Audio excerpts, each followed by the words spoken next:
நம்முடைய இலக்கு புரட்சியாளர் அம்பேத்கர் கண்ட கனவை நனவாக்குவது.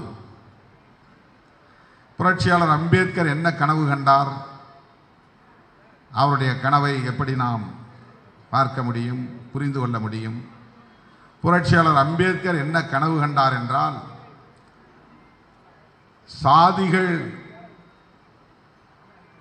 இல்லாத ஒரு தேசத்தை கட்டமைக்க வேண்டும் என்பது அவருடைய கனவு.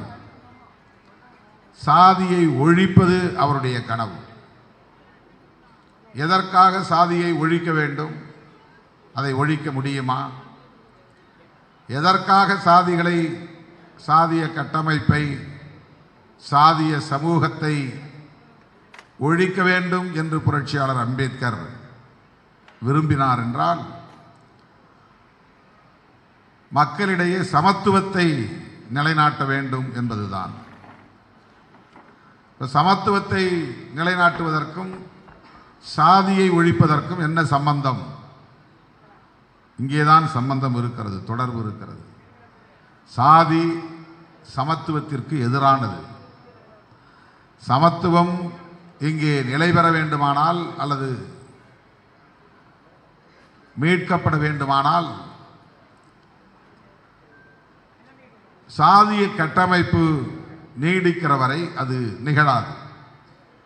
ஏனென்றால் சாதிய சமூகம் உயர்வு தாழ்வு என்கிற ஒரு நிலையை, பிறப்பால் உயர்ந்தவன் பிறப்பால் தாழ்ந்தவன் என்கிற ஒரு சமூக நிலையை உறுதிப்படுத்தி வைத்திருக்கிறது, நிலைப்படுத்தி வைத்திருக்கிறது, பாதுகாத்து வருகிறது, தக்க வைத்து வருகிறது.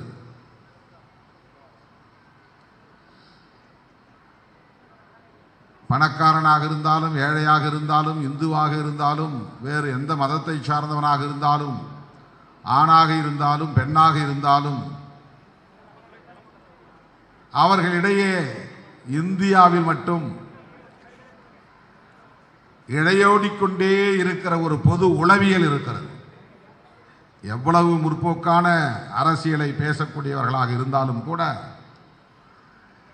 மனிதநேயம் உள்ளவர்களாக இருந்தாலும் கூட, ஏதாவது ஒரு புள்ளியில் சாதி உணர்வு வெளிப்படும்.